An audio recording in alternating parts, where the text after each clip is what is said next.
हा सत्संग संत रामपालजी महाराजांचा असून मराठी भाषिक भक्त समाजास सहज समजावे म्हणून हिंदी भाषेतून मराठी भाषेत रूपांतरित करण्यात आलेला आहे.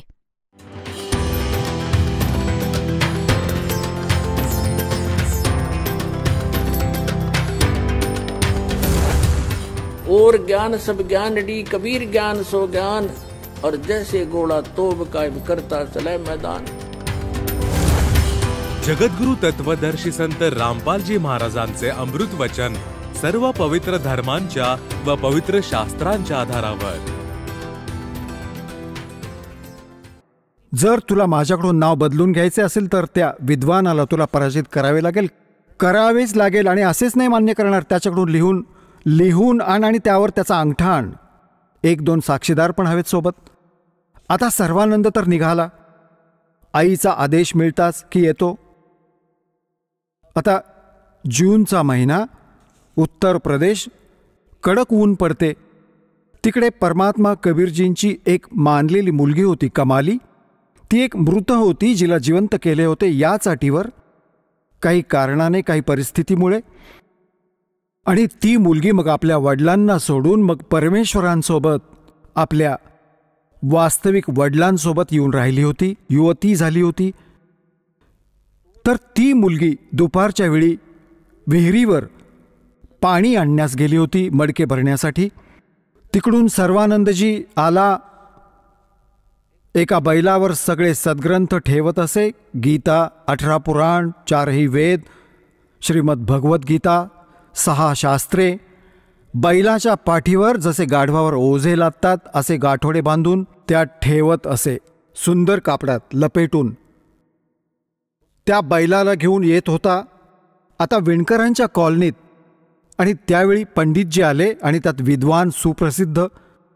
तर सगळे असे बघत होते जसे पूर्वी गावात हत्ती यायचा. सगळा गाव बाहेर येऊन बघायचा हत्ती बघण्यासाठी. घरांच्या वर चढून चढून बघायचे. तर सगळे बघत आहेत की ब्राह्मण कसा आला आपल्या कॉलनीत. आता बघा लीला दात्याची. त्याला एवढी तीव्र तहान लावून दिली, त्याच्या डोळ्यात प्राण एकवटले सर्वानंदच्या. आणि समोर तिथे मुलगी पाणी भरत होती. तिच्या जवळ येऊन म्हणाला की अगं मुली, लवकर पाणी पाज मुली, माझा जीव कासावीस झालाय. तर मुलीने बादली त्याच्या समोर केली, म्हणाली प्या. त्याने आपला कमंडलू आणला होता, त्याच्यात घालून गटगटा प्यायला.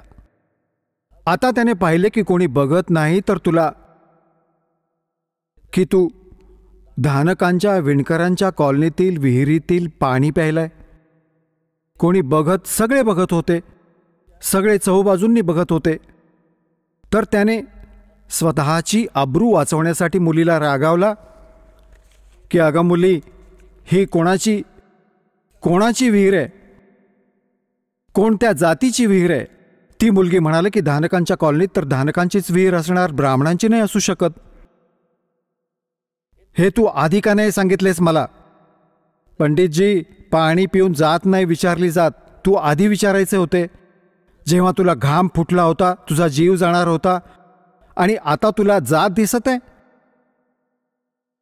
मेला असताच तुला 2 मिनिटात पाणी मिळाले नसते तर म्हणाला बाळा, सोड या गोष्टी, इथे कबीर कुठे राहतो. तर मुलगी म्हणाली की कबीर का घर शिखर में, सत लोकात राहतो तो. झांस ले ली गैल और पावना टेके पपील के, तू पंडित लादऱ्या बैल. मुलगी म्हणाली की तुला कबीर हवाय, तो कबीर सतलोकात राहतो, आकाशात. आणि जिथे ज्या ठिकाणी मुंगीही पाय ठेवू नाही शकत, तू या पोथ्या घेऊन जाणार तिकडे कबीरांना भेटायला. तर तो म्हणू लागला, ए मुली, जास्त नको बोलूस, हे सांग की इथे कुठे राहतो या कॉलनीत तो. मुलगी म्हणाली, या माझ्या मागे मागे, मी त्यांचीच मुलगी आहे. आता मुलगी मडके उचलून चालू लागली. सर्वानंद व बैल तिच्या मागे मागे. मुलगी थोडी पुढे निघून गेली आणि जाऊन म्हणाली, पिताजी, एक ब्राह्मण येत आहे सगळ्या पोथ्या घेऊन, तुम्हाला विचारत आहे, तुमच्याशी नक्कीच काहीतरी वादविवाद करेल. परमात्मा म्हणाले की बाळा, काही हरकत नाही, ज्ञानाची चर्चा तर व्हायलाच हवी, चांगली गोष्ट आहे. त्याला बोलाव आत. ती मुलगी बाहेर आली आणि म्हणाली, या या वडील आतमध्ये आहेत, या. तर सर्वानंद बाहेर उभा राहिला आणि म्हणाले की मुली, हा माझा कमंडलू घेऊन जा आणि पाणी भरून आण, की पाण्याने माझा गडू भरून दे. बाहेर उभ्या उभ्या मुलीने पाण्याचा गडू भरून दिला आणि म्हणाला की हा गडू जाऊन कबीरला दे. आणि याचे काय उत्तर देतात ते मग मला सांग बाहेर येऊन. आता मुलगी तो गडू घेऊन भरलेला आणि हळूहळू परमात्म्याच्याकडे गेली आणि म्हणाली, पिताजी, एक ब्राह्मण असं असं म्हणालंय की हा गडू दिलाय आणि म्हणालाय की याचे उत्तर देतील ते मला सांग या पाण्याचे. आणि एवढे भरले ते पाणी, काठोकाठ भरलेले होते त्या गडूच्या तोंडापर्यंत. त्यात जराही पाणी ओतले तर बाहेर सांडेल, एवढा काठोकाठ पूर्ण भरून. परमात्मा म्हणाले, ठीक आहे बाळा. परमेश्वरांकडे मोठी सुई होती. ती सुई उचलून लोखंडी आणि त्या गडूत टाकली. काही पाणी बाहेर सांडले आणि म्हणाले, जा सर्वानंदाला दे बाळा. ती मुलगी परत आली हळूहळू की घ्या पंडितजी. सर्वानंदने विचारले की काय उत्तर दिले तुझ्या पित्याने. ते बोलले काही नाहीत. यात एक सुई टाकली आणि तुम्ही विचार करा की काय काय अर्थ आहे याचा. तर आत आला सर्वानंद. सर्वानंदने विचारले की कबीर, तुम्ही माझ्या प्रश्नाचे काय उत्तर दिलेत. परमेश्वराने विचारले, तुमचा प्रश्न काय होता. माझा प्रश्न हा होता की संकेत होता हा पाण्याचा गडू फुल भरून तुम्हाला हे तुमच्याकडे यासाठी पाठवले होते की मी ज्ञानाने परिपूर्ण आहे आणि मी सर्व आसपासच्या विद्वानांना पराजित केले आहे. मला माझ्या आईकडून सर्वजित नाव ठेवून घ्यायचे आहे आणि तिने ही अट ठेवली आहे की मी तुमच्याशी शास्त्रार्थ करू आणि तुमच्यावर विजय मिळवावा, तेव्हा ती माझे नाव ठेवेल. मी तुम्हाला हा संकेत दिलाय की मी ज्ञानाने असा फुल आहे जसा हा गडू फुल होता. तर मला कोणी ज्ञान शिक्षण दिले तर माझ्यात ते सामावणार नाही. तर या गडूत जर कोणी अजून पाणी भरले तर ते बाहेर सांडेल, यात जागा नाही. आता तुम्ही सांगा तुमचे काय उत्तर होते. परमात्मा म्हणाले, मी यात एक लोखंडी सुई टाकली आहे. माझा हा संकेत आहे की माझे असे ज्ञान आहे, जबरदस्त असे भक्कम ज्ञान आहे, असे गुरुज्ञान आहे की जसे ही माझी सुई तुझ्या गडूच्या तळाला जाऊन टेकली आणि तुझे पाणी बाहेर सांडले, हे माझे ज्ञान असे आहे. तुझे पोकळ ज्ञान बाहेर फेकून देईल, तुझ्या हृदयात सामावेल.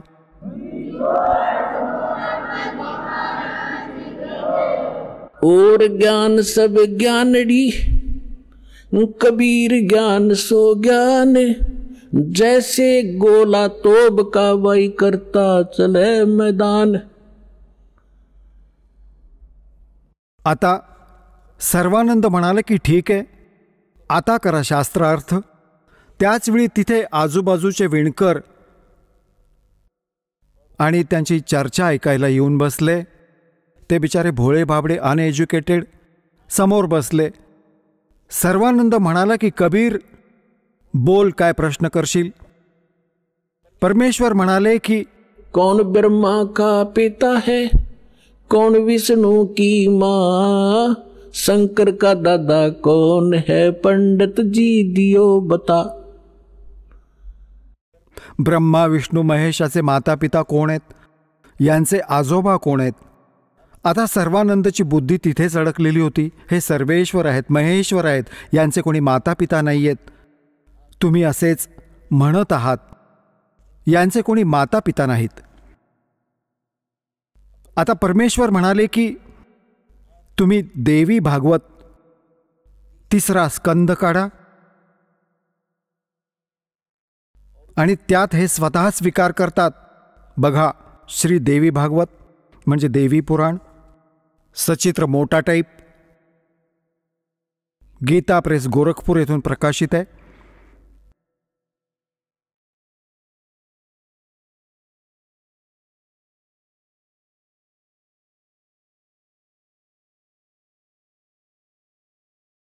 संपादक आहेत हनुमान प्रसाद पोद्दार, चिमनलाल गोस्वामी.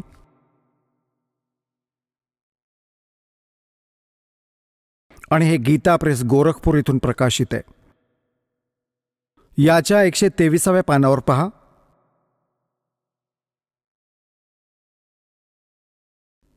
तिसरा स्कंध. विष्णू भगवान विष्णूजी आपली आई दुर्गेची स्तुती करताना म्हणतात, तू शुद्ध स्वरूपा आहेस. हा सर्व संसार तुझ्यामुळेच उद्भाषित होत आहे. मी ब्रह्मा आणि शंकर आम्ही सर्व तुझ्याच कृपेने विद्यमान आहोत. आमचा आविर्भाव म्हणजे जन्म आणि तिरोभाव म्हणजे मृत्यू होत असतो. आमचा तर जन्ममृत्यू होतो. केवळ तूच नित्य आहेस, जगत जननी आहेस, प्रकृती आणि सनातनी देवी आहेस.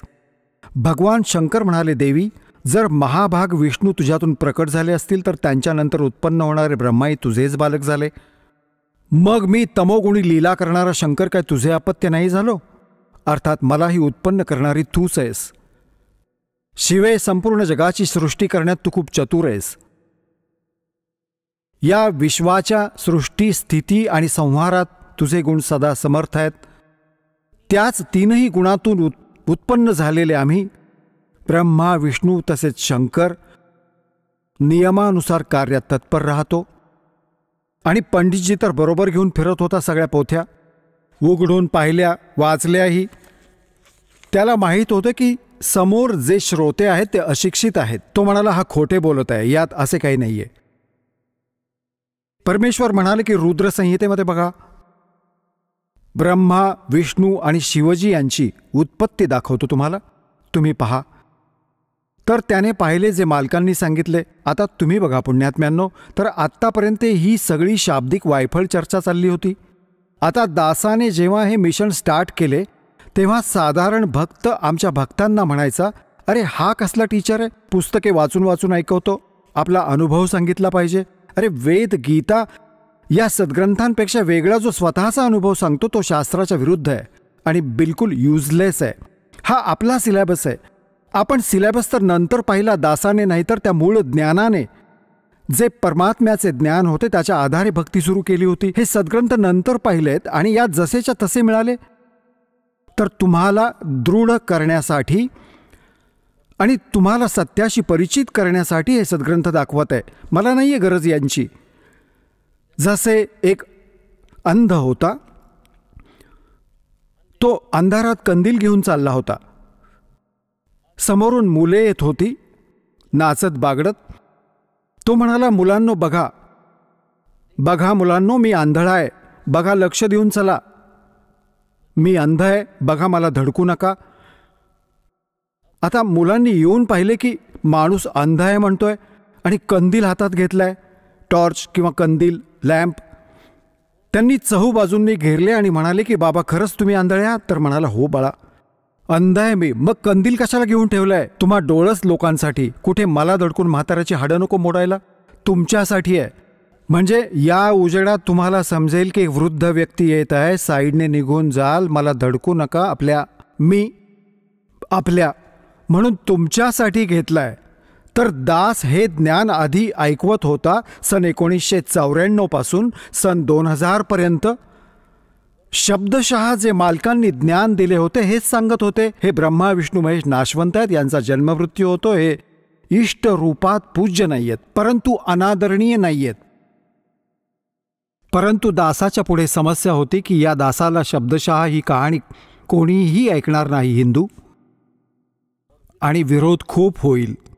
तर अर्ज केले होते दात्याने की तुमचे ज्ञान सत्य आहे दाता, कधी चुकीचे नाही होऊ शकत. जर या सद्ग्रंथात मिळाले, वेद, गीता आणि पुराणात, तर तुमची लेकरे तुम्हाला ओळखण्यात उशीर नाही करणार. अशी प्रेरणा दिली परमात्म्याने 2001 मध्ये. आहा, गीता उघडून पाहिली, जसेच्या तसे ज्ञान मिळाले. कारण परमात्म्याने सांगितले होते आपल्या वाणीमध्ये की वेद मेरा भेद है, मैं ना मिलूं वेदन के माही, पर जौन वेद से मैं मिलूं वो वेद जानते नहीं. तर या आधारे जेव्हा सद्ग्रंथ पाहिले तर जसेच्या तसे ज्ञान मिळाले. होय होय. तीन देव की जो करते भक्ती, उनकी कदे ना होवे मुक्ती. आणि परमात्मा म्हणत असत धर्मदास ये जग बोराना, कोई न जाने पद निर्वाणा। यही कारण मैं कथा पसारा, जग से कोई ये एक राम नियारा। अब मैं तुमसे कहूँ चिताई, तेरे देवन की उत्पत्ति भाई। माँ अष्टंगी पिता निरंजन, ये जमदारुण वंशन अंजन। 3 पुत्र अष्टंगी जाये, ब्रह्मा विष्णू शिव नाम धराये। 600 वर्षांपूर्वी भगवान त्या सूक्ष्म वेदात हे अमृत ज्ञान सांगून गेले होते,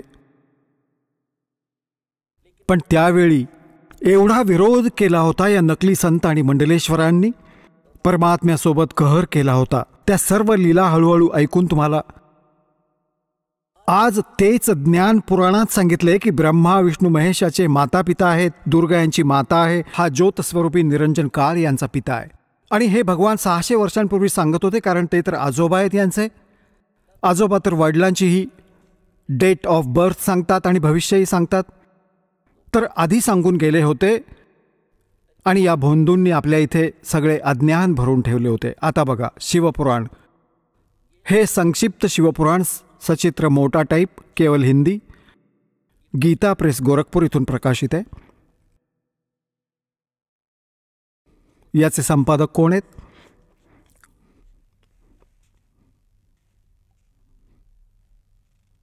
हनुमान प्रसाद पोद्दार, आणि हे गीता प्रेस गोरखपूर इथून प्रकाशित आहे।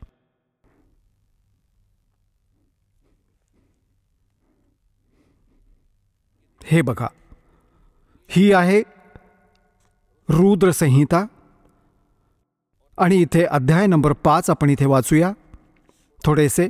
आपला पुत्र नारदाचे हे बोलणे ऐकून लोक पितामह ब्रह्मा तिथे अशा प्रकारे बोलले। आपण 98 पासून प्रारंभ केलाय, 98 पासून, 98 पासून। आता आपण 99 वर वाचूया, 99 वर। ब्रह्माजींनी, नारदजींनी ब्रह्माजींना विचारले होते। ब्रह्माजी म्हणू लागले, ब्रह्माजी म्हणाले, ब्राह्मण देव शिरोमणी, तुम्ही सदा समस्त जगताच्या उपकारात व्यस्त असता। तुम्ही लोकांच्या हिताच्या इच्छेने खूप चांगली गोष्ट विचारली आहे। ज्यावेळी समस्त चराचर जगत नष्ट झाले होते, सर्वत्र केवळ अंधकारच पसरला होता, ना सूर्य दिसत होता, ना चंद्र, अन्य ग्रहांचाही आणि नक्षत्रांचाही पत्ता नव्हता, त्यावेळी तत्सत ब्रह्म या श्रुतीमध्ये जे सत ऐकलं जातं, एक मात्र शिल्लक होतं। आता आपण 100 पानावर आलो, आपल्या कामाची गोष्ट वाचू। शिव महापुराण रुद्र संहिता आपण वाचत आहोत। ज्या परब्रह्माविषयी ज्ञान आणि अज्ञानाने पूर्ण, म्हणजे काही खऱ्या काही खोट्या उक्त्यांमधून अशा प्रकारे विकल्प केले जातात, त्याने काही काळानंतर सृष्टीची वेळ आल्यावर द्वितीयाची इच्छा प्रकट केली। त्यामध्ये एकापासून अनेक होण्याच्या संकल्पनेचा उदय झाला। तेव्हा त्या निराकार परमात्म्याने आपल्या लीलाशक्तीने स्वतःसाठी मूर्ती म्हणजेच आकाराची कल्पना केली। तो काय झाला? मूर्तीरहित परमब्रह्म। जो मूर्तीरहित परमब्रह्म आहे त्याचीच मूर्ती हे भगवान सदाशिव आहेत। अर्वाचीन आणि प्राचीन विद्वान यांनाच ईश्वर म्हणतात। आता पुण्यात्म्यांनो, हा कोण आहे? सदाशिव हा काळ आहे आणि हे याने प्रतिज्ञा केली आहे की मी कधीही कोणाच्या समोर माझ्या काळ रूपात, ओरिजिनल रूपात नाही येणार। जी श्रीकृष्णाच्या आतून बाहेरून येऊन याने अर्जुनाला दाखवले होते भयंकर रूप, ते आहे याचे खरे रूप। तर हा काय करतो? स्वतःचे पुत्र कुणाला ब्रह्माच्या रूपात दर्शन देतो, कुणाला शिवच्या रूपात, कुणाला विष्णूच्या रूपात। तर इथे हा काळाच्या विषयामध्ये हा ब्रह्मा जाणकार नाहीये। कोण आहे म्हणतो? निराकार होता, मग साकार झाला सदाशिव। आता बघा, सदाशिव कोण आहे? भगवान सदाशिव आहेत ती मूर्ती। अर्वाचीन आणि प्राचीन विद्वान यांनाच ईश्वर म्हणतात। त्यावेळी एकाकी राहून स्वेच्छेनुसार विहार करणाऱ्या त्या सदाशिवने आपल्या विग्रह म्हणजे शरीरातून स्वतःच एका स्वरूपभूता शक्तीची म्हणजे दुर्गेची उत्पत्ती, स्त्रीची उत्पत्ती केली, जी त्याच्या स्वतःच्या श्रीअंगातून कधीच वेगळी होणार नव्हती। त्या पराशक्तीला प्रधान प्रकृती गुणवती माया बुद्धी तत्वाची जननी तसेच विकाररहित सांगितले गेले आहे. ती शक्ती अंबिका म्हटली गेली आहे. आता हा काय म्हणत आहे ब्रह्माजी पुण्यात्म्यांनो? आता बघा, कमालीची गोष्ट आहे. देवी पुराणात 3ऱ्या स्कंधात ब्रह्माजी आपला पुत्र नारदाला सांगतात की बाळा, मी जेव्हा उत्पन्न झालो तेव्हा मी कमळाच्या फुलावर बसलो होतो आणि युवा माझे शरीर होते. आता मला हे नाही ठाऊक की मला कोणी उत्पन्न केले, माझा उत्पत्तीकर्ता कोण आहे, मला काहीच नाही माहिती. आता असे सांगत आहे त्या आपल्या पित्याची उत्पत्ती ती कशी झाली, तर हा स्वतःच सांगत आहे काही खरे काही खोटे. तर हे त्याने परमात्मा जेव्हा पहिल्यांदा आले होते ते या ब्रह्माला भेटले, विष्णूजींना भेटले, शिवजींना भेटले. त्यांना सृष्टी रचना सगळी कथा ऐकवली होती. त्यांनी एकदा तर स्वीकार केला होता, मग काळाच्या प्रेरणेने मालकाच्या ज्ञानाला रिजेक्ट केले. आता ते ऐकीव ज्ञान घेऊन इथे काही फिरवाफिरवी करत आहे. परमात्म्याने तर हे सांगून ठेवले आहे की या काळाने दुर्गेला खाऊन टाकले होते वाईट हेतूने. ती त्याच्या पोटात गेली होती, मग तिला परमेश्वरांनी येऊन तिला काढले होते, तेव्हा हे दोघे पती पत्नी रूपात राहू लागले होते. आता ब्रह्माजी हे वेगळ्या पद्धतीने सांगत आहेत की त्या सदाशिवने त्यांना शेंडा बुडख्याचीही माहिती नाही. याने आपल्या शरीरातून एक स्त्री उत्पन्न केली जी कधीही त्याच्या शरीरापासून वेगळी होणारी नव्हती. आता हे बघा, त्यावेळी एकाकी राहून स्वेच्छेनुसार विहार करणाऱ्या सदाशिवने आपल्या विग्रहातून स्वतःच एका स्वरूपभूता शक्तीची सृष्टी केली जी त्याच्या स्वतःच्या श्रीअंगातून कधीच वेगळी होणारी नव्हती. ती कोण आहे? त्या पराशक्तीला प्रधान देखील म्हणतात. हा प्रधान शब्द लक्षात ठेवा, प्रकृती पण लक्षात ठेवा. हे प्रधान आणि प्रकृती शब्द तुमच्या श्रीमद भगवद्गीतेत दास सिद्ध करेल की दुर्गा आणि काळाच्या संयोगाने ब्रह्मा विष्णू महेशाची उत्पत्ती झाली. तिथे हे प्रधान आणि प्रकृती शब्द आहेत. तर हे समजून घ्या कोण आहे ते प्रधान. असं म्हणतात तिलाच प्रधान प्रकृती गुणवती माया बुद्धी तत्वाची जननी तसेच विकार रहित सांगितलंय. त्या शक्ती अंबिका, त्या शक्तीला अंबिका म्हटले गेले. तिलाच प्रकृती, सर्वेश्वरी आणि त्रिदेव जननी, आहा, ब्रह्मा विष्णू महेशाची माता, त्यांना उत्पन्न करणारी, नित्य आणि मूल कारण देखील म्हणतात. सदाशिवद्वारे प्रकट केली गेलेली म्हणजे त्याच्या शरीरातून निघालेली त्या शक्तीच्या 8 भुजा आहेत. अष्टांगी, 3 पुत्र अष्टांगी जाये, ब्रह्मा विष्णू शिव नाम धराये. 600 वर्षांपूर्वी मालक सांगून गेले होते. आज आपले हे पवित्र सद्ग्रंथ त्याचं अनुमोदन करत आहेत, समर्थन करत आहेत भगवानांच्या वाणीचं. आणि ज्यांना संस्कृत देखील येत नव्हतं त्यांना ब्राह्मण म्हणायचे गुरुजी आपले. काय माहिती असणार या धानकाला? ते समर्थ होते आणि अगदी मुंगीचीही भाषा त्यांना अवगत होती, सर्व पशुपक्ष्यांची भाषा अवगत होती. आणि यांनी त्यांना रिजेक्ट करून ठेवले होते या हिऱ्याला. आता सांभाळा पुण्यात्म्यांनो, तुमचे कल्याण होईल. तिला सदाशिवद्वारे प्रकट केले गेले. त्या शक्तीच्या 8 भुजा आहेत. नाना प्रकारचे आभूषण तिच्या श्री अंगांची शोभा वाढवतात. ती देवी विविध प्रकारच्या कलांनी संपन्न आहे आणि अनेक प्रकारचे अस्त्रशस्त्र धारण करते. एकाकिनी असून ती माया संयोगवश अनेक होते. ते जे सदाशिव आहेत त्यांना परमपुरुष, ईश्वर, शिव, शंभू आणि महेश्वर म्हणतात. इथे पहा, आता 102, 101 पानावर आलो आपण. रुद्र संहिता. ते आपल्या संपूर्ण अंगाला भस्म लावून असतात. त्या काळरूपी ब्रह्मने, आहा, याला काळ म्हणा, ब्रह्म म्हणा, सदाशिव म्हणा, त्या काळरूपी ब्रह्मने एकाच वेळी शक्तीचे नाथ, हे नाथ नाही, शक्तीच्या सोबत शिवलोक नामक क्षेत्राचे निर्माण केले होते. त्या उत्तम क्षेत्राला काशी म्हणतात. ते परमनिर्वाण किंवा मोक्षाचे स्थान आहे जे सर्वांच्या वर विराजमान आहे. ते प्रिया आणि प्रियतम, ते पतिपत्नी रूपात शक्ती आणि शिव, दुर्गा आणि काळ जे परमानंद स्वरूप आहेत त्या मनोरम क्षेत्रात नित्य निवास करतात. शिव आणि शिवाने, काळ आणि दुर्गेने प्रलय काळीही ते क्षेत्र आपल्या सानिध्यातून मुक्त नाही केले. आता इथे पहा, देवर्षी एके दिवशी आनंदवनात रमण करत असताना शिव आणि शिव यांच्या मनात, दुर्गा आणि काळाच्या मनात, ब्रह्मच्या मनात अशी इच्छा झाली की एखाद्या दुसऱ्या पुरुषाची सृष्टी करायला हवी, म्हणजे एखादे मूल उत्पन्न करायला हवे. असा विचार करून बघा, ही सृष्टी, ज्याच्यावर या सृष्टी संचालनाचे महान कार्य टाकून केवळ आपण दोघे काशीमध्ये राहून आपल्या इच्छेनुसार विहरू आणि निर्वाण धारण करू. यांनी हा विचार केला की एक पुत्र उत्पन्न करावा आणि त्याच्या हवाली सगळा चार्ज देऊ आणि मग आपण आरामात राहू, बघा, विहरू. असा निश्चय करून शक्तीसहित सर्वव्यापी परमेश्वर शिवने आपल्या वाम भागावरील 10व्या अंगावर अमृत मळले. ही तर खटपट करायचीच होती. म्हणजे त्यांनी पती पत्नी व्यवहार केला आणि मग त्यातून एक पुरुष प्रकट झाला, एक मुलगा उत्पन्न झाला. हे बघा 102 पानावर संक्षिप्त रुद्र संहिता आपण वाचत आहोत. शिव म्हणाला, वत्स, शिव म्हणाला, बाळा, व्यापक असल्यामुळे तुझे विष्णू नाव विख्यात झाले. आता काळ आणि दुर्गाचा मुलगा म्हणजे विष्णूची उत्पत्ती झाली, दोघांपासून सिद्ध झाले. आता इथे पहा, हा 6वा अध्याय संपला. आता इथे बघा 7वा सुरू झाला. ब्रह्माजी म्हणतात, देवर्षे,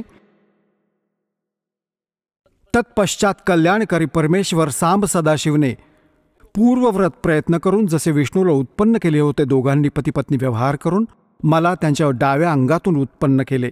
मुने त्या महेश्वराने मला लगेचच आपल्या मायेने मोहित करून नारायण देवांच्या नाभिकमलात सोडले आणि लीलापूर्वक मला तिथून प्रकट केले. अशा प्रकारे त्या कमळातून पुत्राच्या रूपात माझा हिरण्यगर्भाचा जन्म झाला. आता हा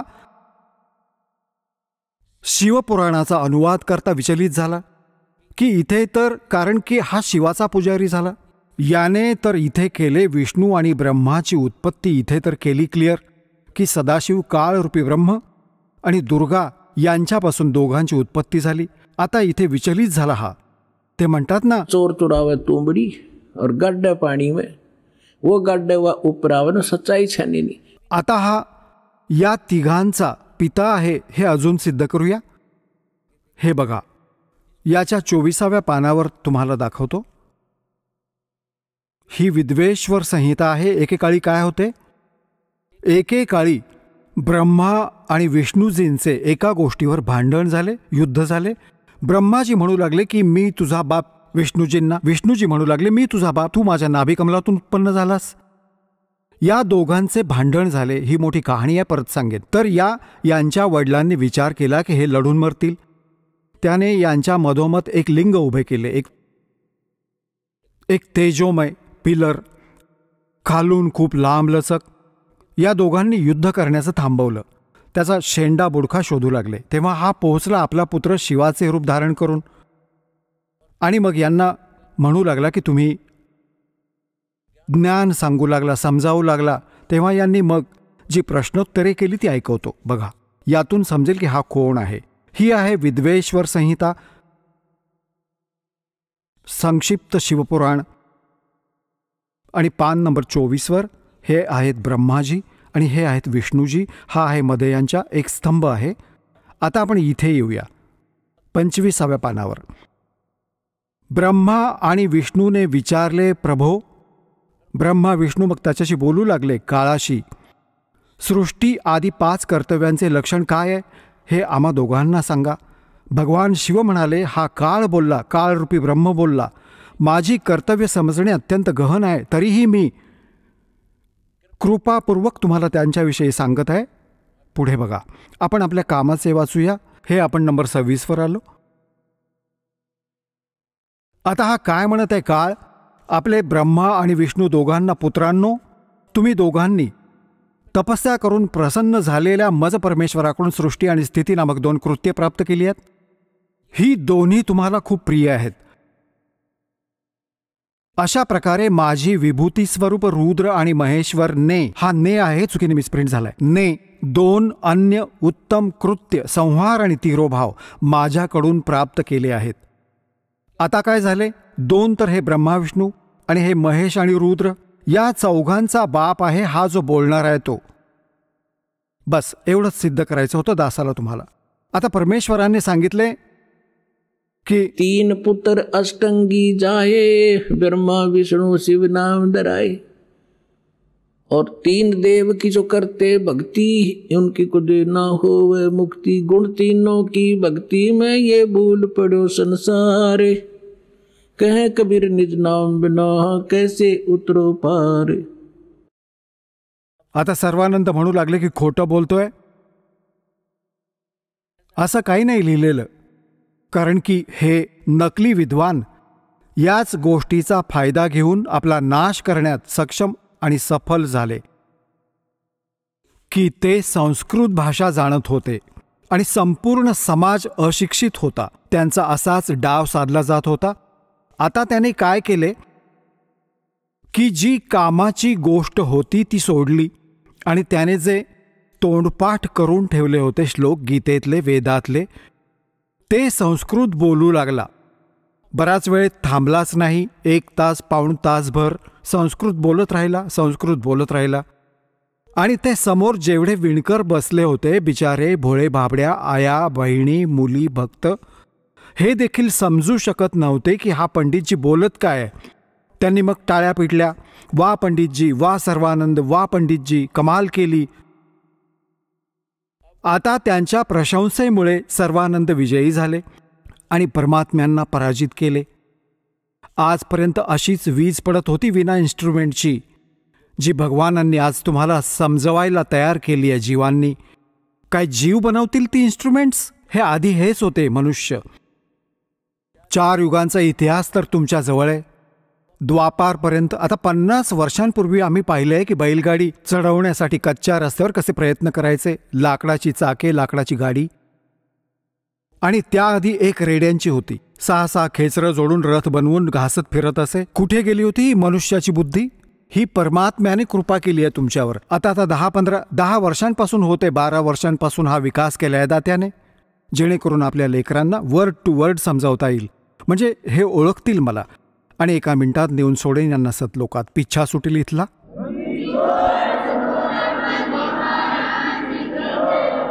आता सर्वानंद फुलून गेला. आता झाली गोष्ट. त्यांना तर फक्त हारजीत ठरवायची होती, ना भक्ती ना भगवान. तर परमात्मा म्हणाले की बाबा ठीक आहे सर्वानंद, तू जिंकलास, मी हरलो. आता ठीक आहे, जा तू तुझ्या घरी. म्हणू लागला असं नाही जाणार. माझी आई म्हणाले की लिहून द्या तुम्ही. परमात्मा म्हणाले मी तर अशिक्षित आहे, तू लिही, मी अंगठा लावेल. तर हो ठीक आहे. त्याने लिहिले शास्त्रार्थामध्ये.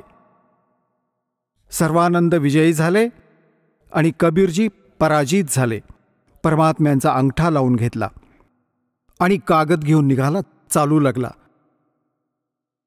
आता तिथे जाऊन आपल्या आईला त्याची आई म्हणाली, अरे बाबा आलास? तर हो आलो आई. झाले तुझे शास्त्रार्थ? तर हो झाले. 2 मिनिटात हारला त्याने. जाताच हार मानली आई माझ्या पुढे. तर त्याची आई म्हणाली की बाळा, मी जी प्रार्थना केली होती तुला, काही लिहून आणलेस तू? म्हणाला हो, मी कच्चे काम थोडेच करतो. हे बघ. आई म्हणाली बाळा वाचून दाखव. आता त्याने वाचले. शास्त्रार्थात सर्वानंद हारला, कबीर साहेब विजयी झाले. त्याची आई म्हणाली अरे तू तर हारून आलायस मूर्खा. तो स्वतः वाचू लागला. ओहो आई, असं आहे ना की मी अनेक दिवस शास्त्रार्थात लागोपाठ रात्री जागत होतो, चुकून लिहिलं गेलंय माझ्याकडून उलटं लिहिलं गेलं. हो का? जा मग आता नीट लिहून आणतो. तो दुसऱ्यांदा परत पोचला की कबीरजी असे आहे, माझ्याकडून लिहिण्यात चूक झाली आहे, माझी आई ऐकत नाहीये, परत लिहावं लागेल. बरं परत लिहा पंडितजी, माझा अंगठा थोडाच झिजणार आहे, कितीही वेळा लावून घे. त्याने लिहिले. खूप विचार करून शास्त्रार्थात सर्वानंद विजयी झाले, कबीरजी पराजित झाले. परमात्म्याने अंगठा लावला. तो परत जाऊन म्हणाला की घे आई ऐकू. आधी तर त्याला संभ्रम होता की कदाचित माझ्याकडून चुकीचं लिहिलं गेलं असेल. आता ऐकव बाळा. शास्त्रार्थात सर्वानंद तिथे अडखळला. अरे बोल ना, बोलत का नाहीस? हा म्हणाला आई हे तर परत चुकीचं लिहिलं गेलं. शास्त्रार्थात सर्वानंद हारले, कबीर साहेब विजयी झाले. त्यात परत हेच लिहिलं होतं. त्याचे तो परत म्हणाला की आई परत आणतो लिहून. तर जा बाळा परत लिहून आण. आता तिसऱ्यांदा परत परमात्मा म्हणाले, लिहून घे, झाली असेल काहीतरी चूक तुझी, काही हरकत नाही. त्याने परत असे लिहून घेतले आणि परमात्म्याचा परत अंगठा लावून घेतला. आता परत जेव्हा त्याने विचार केला की मी बाहेर वाचतो तेव्हा बरोबर असतं आणि आईच्या समोर जातो त्यावेळी ही काय वीज कोसळते, तर बाहेरूनच अंगणातूनच त्याच्यावर दृष्टी रोखून धरली. घराच्या आत आपल्या घरात जायच्या आधी तो असे बघत चालला होता, चुकून हटायला नको नजर. तर आई ऐकव त्याच्या समोर अक्षरे पालटली, जशी कॉम्प्युटरमध्ये पालटतात ना. आणि जसाच्या तसा मग बसला छातीवर हात ठेवून. त्याची आई म्हणाली, अरे बोलत का नाहीस, तुझी बोलती का बंद झाली विद्वाना, बोल, काय लिहून ठेवलंय यात. तो कागद हातातून सुटला त्याच्या. परमात्मा तेव्हा त्याची आई म्हणाली, बाळा भगवान आले आहेत, तुझी बुद्धी भ्रष्ट होत आहे ही 4 अक्षरं शिकून, आणि तू विद्वान समजतोस. जे ज्ञान त्या परमात्म्याकडे आहे तुझ्याकडे तर कखही नाही बाळा. मी तुझ्या ही कथा ऐकत आहे खूप दिवसांपासून. आता आपल्या आईच्या चरणी पडून तो रडू लागला. तो म्हणाला, आई मी तर खूप नीच आहे. खरंच ते जे म्हणत होते सर्व लिहिलंय या पुराणांमध्ये, ते जे सांगत होते, आणि मी अहंकारामुळे काहीही नाही ऐकले. तर मग आई म्हणाली, बाळा माझा आत्मा सांगत आहे तू एकुलता एक मुलगा आहेस आणि तू असा कवडीमोल होशील, दुर्गती होईल, तू कुत्र्याच्या योनीत जाशील बाळा. हे चातुर्य कामी येत नाही. भगवानांची शरण आणि ते मंत्र काम करतील. माझा आत्मा खुश होईल, तू नाम घे. तो म्हणाला, आई माझ्याबरोबर चल, मी असाच गेलो तर मला लाज वाटेल, तर चल मी तुझ्याबरोबर येईन बाळा. जाऊन चरणांवर घातले की परमात्मा तुझे बालक आहे, चूक झाली याच्याकडून, पण नाम द्या. परमात्मा म्हणाले, काही हरकत नाही बाळा, आपण तर सगळी माझीच तर लेकरे आहात. ज्या दिवशी हे मला ओळखतील भांडणच संपेल. तर अशा प्रकारे सर्वानंदचे कल्याण झाले.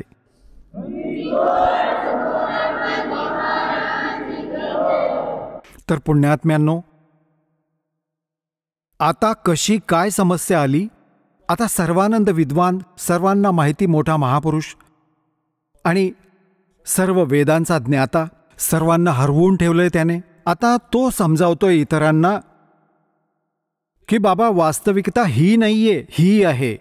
जे परमात्म्याने ज्ञान ऐकवले होते, आता सर्वानंदाचे कोणी ऐकत नव्हते, कारण काळाने जाळे पसरून ठेवले होते आणि त्याला जातीने घेरले ब्राह्मणांनी की पंडित असूनही विणकराचा चेला झाला. ज्ञान तर स्वीकार करणे दूरच, त्याला एवढा विरोध केला, परंतु त्याने भगवानांना ओळखले होते. त्याला समजले होते की जातीच्या पुढे काहीही टाका, माझा तर हा दाव लागला. तर दोघा आई मुलाने भक्ती केली आणि आपले कल्याण करवले.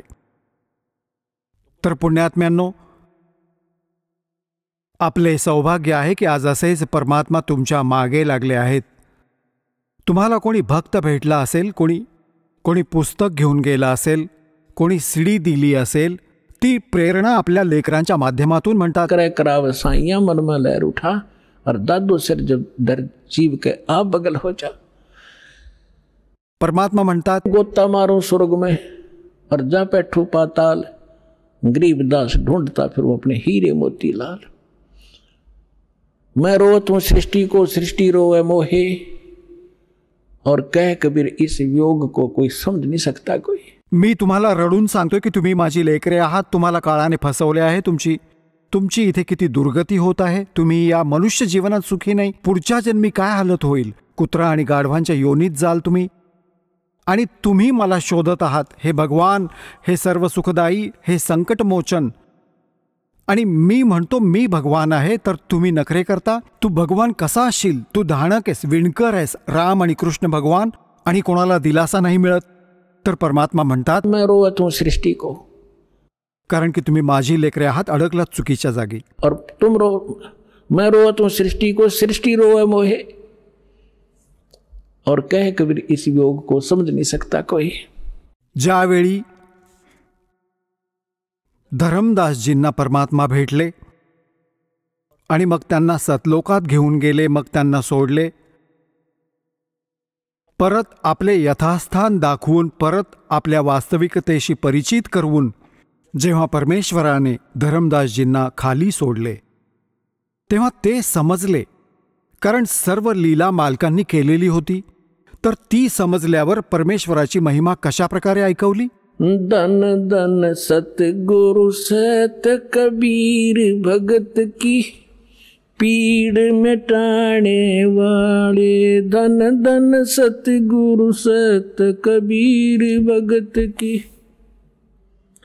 पीड़ मिटाने वाले भगत की पीड़ मिटाने वाले भगत की पीड़ मिटाने वाले. धन धन सतगुरु सत कबीर भगत की.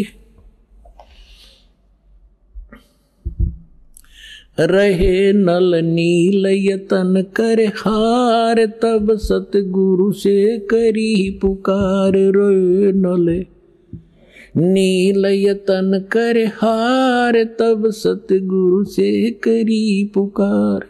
जा सत रेखा लिखी अपार सिंधु पे शिला तिराने वाले. जा सत रेखा लिखी अपार सिंधु पे शिला तिराने वाले. धन धन सतगुरु सत कबीर भगत की पीड़ मिटाने वाले भक्त की पीड़ मिटाने वाले भक्त की पीड़ मिटाने वाले. धन धन सतगुरु सत कबीर. डसी सर्प ने जब जा पुकारी इंद्रमती अकुला डसी. सर्प ने जब जा पुकारी इंद्रमती अकुलाए.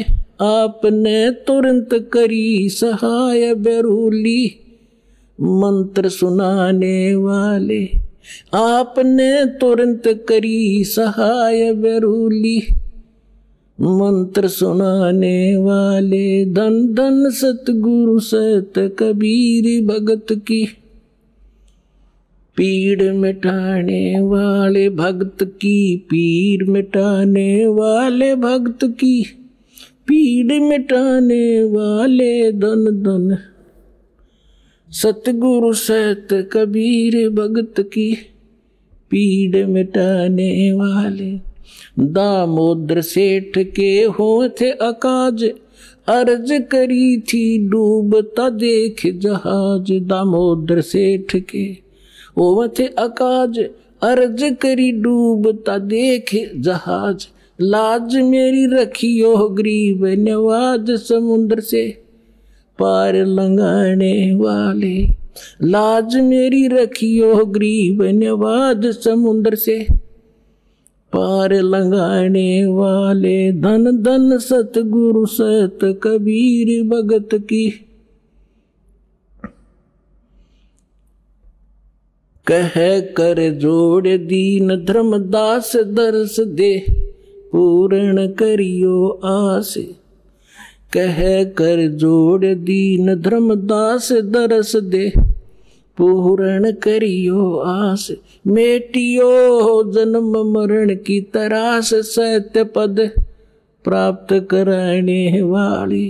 मेटियो जन्म मरण की तरास सत्य पद प्राप्त कराने वाले. धन धन सतगुरु सत कबीर भगत की पीड़ मिटाने वाले भक्त की पीड़ मिटाने वाले भक्त की पीड़ मिटाने वाले. धन धन सतगुरु सत कबीर भगत की कह कर जोड़ दीन धर्मदास दरस दे पूर्ण करियो आस. कह कर जोड़ दीन धर्मदास दरस दे पूर्ण करियो आस.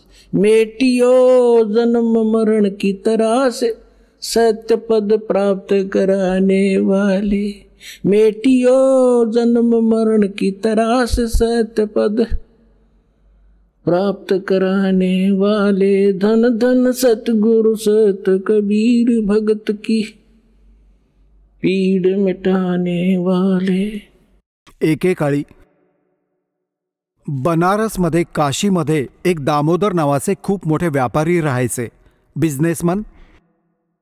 त्यांचे स्वतःचे एक गलबत होते, समुद्री जहाज होते आणि त्याच्याबरोबर ते व्यापार करण्यासाठी समुद्री मार्गांनी ते दुसऱ्या राज्यांमध्ये जात असत. त्यांच्याबरोबर अजूनही त्याच शहरातले आजूबाजूचे बरेचसे इतर वाणीही बरोबर जायचे.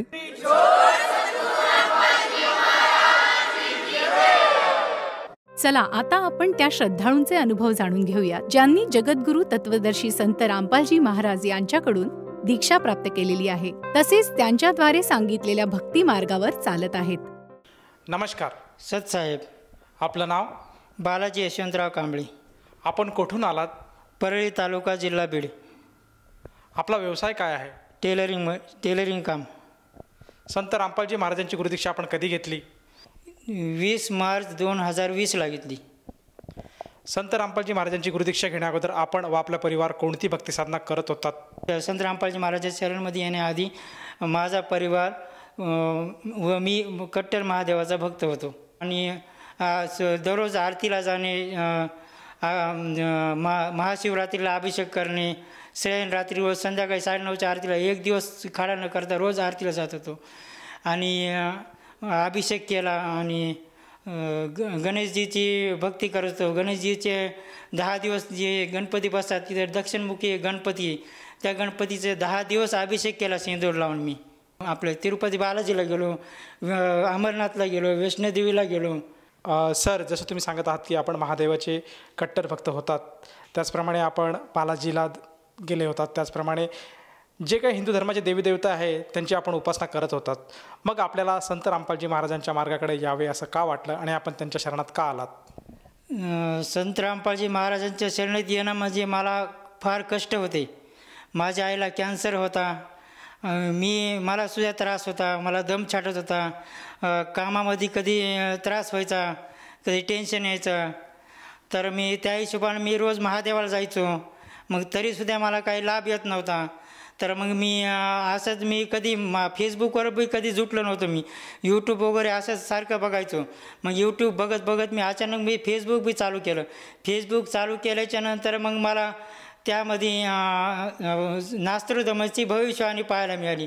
तर भविष्यवाणीमध्ये मला हे पाहायला मिळालं की संत रामपालजी महाराज हे महान पुरुष तारणहार असं मी ऐकलं. तर त्यामध्ये मी पाहत होतो की ते हरेक शास्त्र उघडून दाखवत आहेत, सत्संगमध्ये ते बघत आहेत. मग मी असंच बघत बघत मी काय केलं, यूट्यूबवर गेल्याच्यानंतर त्यांचं नाव सर्च केलं. तर सर्च केल्याच्यानंतर त्यांचे सत्संग यायला लागले, लाईव्ह सत्संग बघायला चालू केले. मी लाईव्ह सत्संग बघत बघत मग त्यामध्ये हरेक ग्रंथाचं ते ग्रंथ उघडून दाखवत होते. श्रीमद भगवद्गीता, देवीपुराण, शिवपुराण, विष्णुपुराण, गुरुग्रंथ साहिब, बायबल, कुराण शरीफ असे सगळे ग्रंथ ते उघडून दाखवायचे. तर मी त्याच्यामध्ये बघायचं. ते बघत बघत मग सत्संग झाल्याच्यानंतर मग ते त्याच्यामध्ये मी इंटरव्ह्यू बी पाहिले. त्या इंटरव्ह्यूमध्ये हरेक भक्तांचे इंटरव्ह्यू पाहिले. कुणाचा कॅन्सर नीट झालेला, कुणाचा TB बरा झालेला, कुणी ॲक्सिडेंटमधून बरा झालेले, असे मी इंटरव्ह्यू पाहिले. तर माझ्या आईला बी खूप मोठा आजार होता. ते आजार नीट होण्यासाठी मी मंदिरात जात होतो. तिचं ऑपरेशन करावं लागलं अचानक गाठ आल्यामुळं. मग तिला तीर्थ न्यायचो, दवाखान्यामध्ये बेलाचं पानसुद्धा खायला दिलं. मग त्याच्यामध्ये काहीसुद्धा फरक पडला नाही. मग मी हे करत काही लाभ नाही मिळाला. मग माझं सगळं लक्ष मन इकडंच व्हायला लागलं, संत रामपालजी महाराजांच्या सत्संगाकडं. मग मी त्याच्यावर एक रिसर्च केला. तर मी असं पाहावं म्हणलं, आता आपण संत रामपालजी महाराज हे रात्रंदिवस झोपीमध्ये असं म्हणून बघा म्हणलं काय होतं आहे. तर संत रामपालजी महाराज असं झोपेत म्हणत राहिलो तर रोज रात्रीपासून ते सकाळपर्यंत माझ्या तोंडात ते नामस्मरण चालूच होतं. ते एक मला लाभ त्याच्यामध्ये दिसून आला. मग मी त्याच्यानंतर ज्ञानगंगा पुस्तक मागवलं. ज्ञानगंगा पुस्तक मागवल्याच्यानंतर मी ते 30 ते 35 पानं वाचले. ते वाचल्याच्यानंतर मला असं ज्ञान तर काय मला सांगता येणार नाही. तर मी सत्संग फारच बघायला लागलो, लाईव्ह रोजच बघायला लागलो. मग मी बघत मग ते मी आश्रमला फोन लावला. आश्रमला फोन लावल्याच्यानंतर मग त्यांनी आमच्या बीडच्या कॉर्डिनेटरचा नंबर दिला. तर त्या बीडच्या कॉर्डिनेटरला मी फोन लावला, नामदीक्षा घेतली. सर, जसं तुम्ही सांगत आहात की संत रामपालजी महाराजांचं ज्ञान आपण सत्संगाच्या माध्यमातून बघितलं, त्याचप्रमाणे ज्ञानगंगा हे पुस्तक आपण मागवलं आणि ते सुद्धा अध्ययन केलं आणि त्यातनं आपण संत रामपालजी महाराजांच्या शरणात आलात. तर मला हे विचारायचं आहे की जेव्हा आपण संत रामपालजी महाराजांच्या शरणात आलात त्यानंतर आपल्याला आपल्या जीवनामध्ये काय काय बदल आढळलेत? संत रामपालजी महाराजांच्या शरणात आल्याच्यानंतर मला लाभ असे झाले की मी सत्संग लांब असायचा बीडला, तर 100 किलोमीटर मी गाडीवरच जायचो. सोबत नसल्यामुळं एक जणाला सोबत न्यायचो, कधी टिबल सीट बी जायचो. मग असे हमेशा मी दर महिन्यातून एका सत्संगाला जायचो. मग सत्संगावरून येता वेळेस तर तिकडून येता वेळेस मी एक म्हशीवाला समोरून म्हशी घेऊन चालू लागला. तर मी गाडीवर होतो, फार स्पीड होती माझी थोडीफार समजा. तर अचानकच त्याच्यामध्ये एक म्हैस मोकळीच होती, तर ती अचानकच वापस पलटली माझ्या गाडीवर समोरच. अशी मला गाडीवरती म्हैस यायला दिसली. तर मी संत रामपालजी महाराजांचं नामस्मरण केलं आणि अचानक गाडी थांबली. ते अचानकच म्हैस वापस पलटली. तर ते मी अचानक घाबरलो, गाडी थांबली. तर त्या म्हशीवाल्याला म्हणलो देखील, काय रे म्हशीवाल्या, मला मारायचं आहे का? तर ते म्हणला, काय झालं? तर तुमची म्हैस अचानकच माझ्या अंगावर आली. तर मी मरत होतो ना. मग ते म्हणले, ती म्हैस माझी नाहीच आहे. तर मी तसं बोलत अचानक मागे फिरलं तर म्हैस गायबच झाली. तर मला हे एक फार मोठा चमत्कार दिसून आला. दुसरा लाभ हे झाला की दुसऱ्या सत्संगावरून येता वेळेस अचानकच एक गाडी समोर येऊ लागली लोडिंगची. तर तिला ओव्हरटेक करीत दुसरी गाडी फास्टमध्ये ओव्हरटेक करीत आली. ओव्हरटेक करीत येताना ती पूर्ण रस्त्याच्या कडीला आली. मग अचानकच मला काही सुधारणा. मग संत रामपालजी महाराजांचं नामस्मरण केलं आणि गाडी घेत रस्त्याच्या खाली आली. आणि असं वाटलं की मला संत रामपालजी महाराजांनीच रस्त्याच्या खाली आणून उभं केलं. त्यावेळेस आम्ही टिबल सीट गाडीवर होतो आणि त्या फास्टमध्ये गाड्या निघून गेल्या. ते एक मला दुसरा लाभ झाला. आणि तिसरा लाभ हे झाला की माझ्या मुलासोबतच झाला. ते त्या भक्तीत नाही आहे, ते रत्नागिरीला शिकायला असो. ते अचानकच माझ्या साळूचं लग्न होतं, त्या साळूच्या लग्नासाठी ते आलता. तर साळूचं लग्न होतं, साळूच्या पोराचं लग्न होतं कावलगावला. ते कावलगावाला लग्न झालं, सगळं झालं. मग तिथून वापस ते माझ्या मेहुणीच्या मुलाला त्याला सोडायला जायचं होतं गाडीवर पुण्याला. तर ते गाडीवर सोडायला जाऊ लागला. तर त्याने अचानक कधी हेल्मेट वापरलं नाही, पण त्या दिवशी त्याने हेल्मेट घातलं. गाडी होती स्कूटी, त्याला कळायला होतं गाडी बरोबर नाही आहे, तरी देखील ते गाडी घेऊन गेला त्याला सोडायला. आणि येता वेळेस हायवेला उजवीकडे वळता वेळेस त्याची 60च्या स्पीडची गाडी होती. 60च्या स्पीडने त्याने स्पीड कमी न करता गाडी त्याला कंट्रोल झाली नाही. आणि अचानक ते वळू लागला. गाडी वळीता गाडी स्लिप झाली. गाडी स्लिप जाऊन ते दगडाला धडकून ते उडून पडले. ते झाडीमध्ये पडले. गाडी स्लिप होऊन दगडाला धडकली. ते समोरचं चाक चपट वाकडं झालं. समोरचं ते तिची सगळी डॅम झाली. तर मला हे माहीतच झालं नाही 4-8 दिवस. तर अचानकच आमच्या भगतमतीला कळालं की आपल्या मुलाचा ॲक्सिडेंट झाला आहे. तर माझ्या मुलानेच माझ्या भगतमतीला सांगितलं, मी आज तुझ्यासमोर दिसलो नसतो. तर माझ्या डोक्यावर हेल्मेट होतं म्हणून वाचलो. ते हेल्मेट फक्त गुरुजीने ठेवलं त्यांच्या डोक्यावर. हे जर हेल्मेट नसतं तर मी मेलच असतो. हे मला एक शेवटचा मोठा लाभ चुकला. आर्थिक लाभ म्हणजे आमची गरीब परिस्थिती होती. आम्ही पत्र्याच्याच घरात राहतो. आम्ही 4 भाऊ आहोत. 4घांचे लग्न झालेले आहेत. आमचे आईवडील गेलेत. तर मला 3 लेकरं आहेत. मोठ्या भावाला 3 लेकरं आहेत, लहान्या भावाला 3 लेकरं आहेत. तर पत्र्याचं घर असल्यामुळे त्याला पाया नाही आहे. थोडा जरी पाऊस मोठा आला तर पत्र गळायचे, आणि मोठा पाऊस आला तर घरात पाणी यायचं. त्याच्यामुळे आमच्या टेरेधंद्यावर आम्हाला कधी बांधकामसुद्धा करणं व्हायचं नाही. तर आमची किरकिऱ्या बी व्हायच्या. आमच्या बायकांच्या कधी किरकिऱ्या व्हायच्या, तुमच्याच्याने काहीच होत नाही. तर मी दीक्षा घेतलेली होती. तर मी म्हणलं घाबरू नका, सगळं संत रामपालजी महाराज बघतील, आपल्या घरात आलेत, ते सगळं करणार आहेत व्यवस्थितशीर. मग आमच्या मोठ्या भावाला एक घरकुल भेटलं होतं. ते घरकुलसाठी सुद्धा आम्ही फायली टाकल्या होत्या. ते घरकुलसुद्धा भेटना गेलं होतं. आम्ही 4घांची जागा अपुरी असल्यामुळे, 4घांची जागा कमी असल्यामुळं आमचे घरात जरा भानगडीत चालायच्या. 4घांच्या नावावर वेगळं जागा करायची. तर 4 प्लॉट करून वेगळे करून आपण 4 घरकुल आपण त्या फाईल भरू, 4 घरकुलच्या फायली. पण 4 घरकुलाच्या फायली भरून आम्हाला ते घरकुलसुद्धा भेटलं नाही. आहे ते बी घरकुल वापस केलं. मग ते आम्ही मध्ये भेटलो नगरसेवकाला, आमच्या गल्लीमधल्या नगरसेवक होते, त्यांना भेटलो. ते म्हणले तुम्हाला 2 भाग करावे लागतील. आम्ही 2 भाग केले. 2 भाग केल्याच्यानंतर संत रामपालजी महाराजच्या दयाने 1 घरकुल आलं. 1 घरकुल आल्याच्यानंतर मग दुसऱ्या घरकुलाची आम्हाला अडचण येऊ लागली. तर दुसऱ्या घरकुलची आम्ही फाईल भरली. ती दुसरं घरकुल बी परमेश्वराच्या दयाने ते बी मिळालं. नंतर तरी आमचं ते 2 घरकुलावर आमचं बांधकाम होत नव्हतं. मग आम्ही 4 भावांनी ठरवलं की सगळ्यांनी 3-3 लाख रुपये जमा करायचे. तर 3-3 लाख रुपये जमा करत असताना आम्ही सगळ्यांनी विचार केले. मग त्या तिघांचे पैसे रक्कम जमा होत होती, पण मला अडचणी येत होत्या.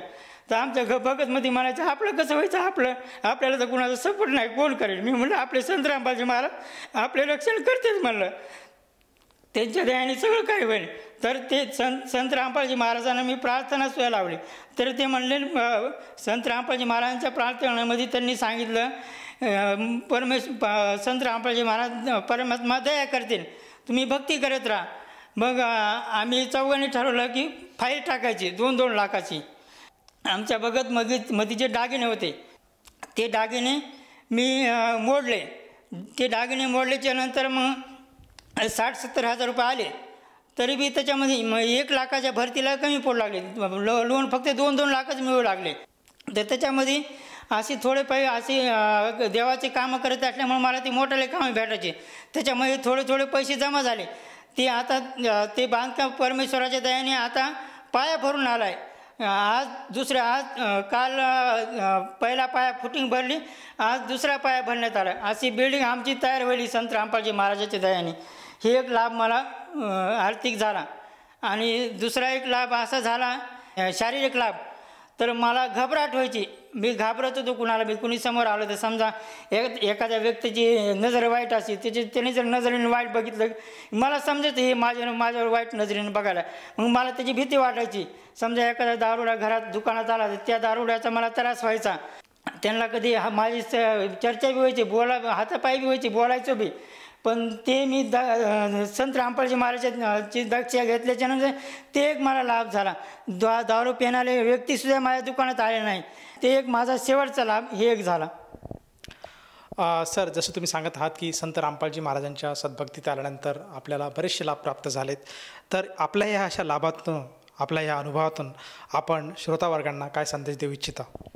संत रामपालजी महाराजांच्या शरणात आल्याच्यानंतर मला असे लाभ झाले. मी विनंती करतो की खाली आश्रमचे नंबर येतात, त्या नंबरवर फोन लावून आपण नामदीक्षा घेऊ शकता.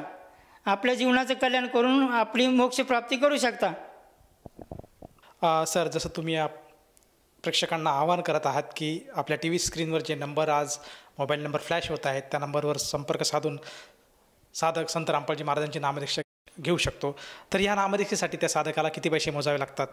1 रुपयासुद्धा लागत नाही. 1 रुपयासुद्धा लागत नाही नामदीक्षा घ्यायला. सगळं फ्री आहे. फोटो जे काय लागत आहे, तीर्थ वगैरे, ते सगळं आपल्याला फ्री मिळून जाते. धन्यवाद सतसाहेब.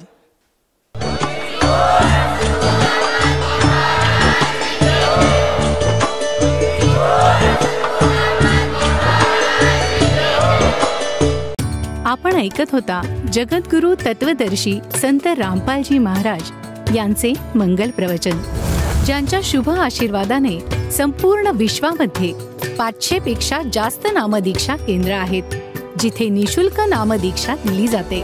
निशुल्क नामदीक्षा प्राप्त करण्यासाठी आणि अधिक माहितीसाठी संपर्क करा 7030303951 7030303952. अद्वितीय आध्यात्मिक ज्ञान वाचण्यासाठी, पाहण्यासाठी आणि ऐकण्यासाठी संत रामपालजी महाराज ॲप अवश्य डाउनलोड करा किंवा आमची वेबसाईट www.jagadgururampalji.org वर विजिट करा. आम्हाला सोशल मीडियावर फॉलो करा. सर्व पवित्र धर्मांच्या पवित्र शास्त्रांवर आधारित प्रमाणित अनमोल पुस्तक ज्ञानगंगा किंवा जगण्याचा मार्ग यापैकी कोणतेही एक पुस्तक निशुल्क मागवण्यासाठी आपण आम्हाला आपले पूर्ण नाव, पूर्ण पत्ता, पिनकोड आणि फोन नंबरसह लिहून 7030303951 किंवा 7030303952 या नंबरवर SMS करू शकता किंवा 7030303950 या नंबरवर व्हॉट्सअप देखील करू शकता.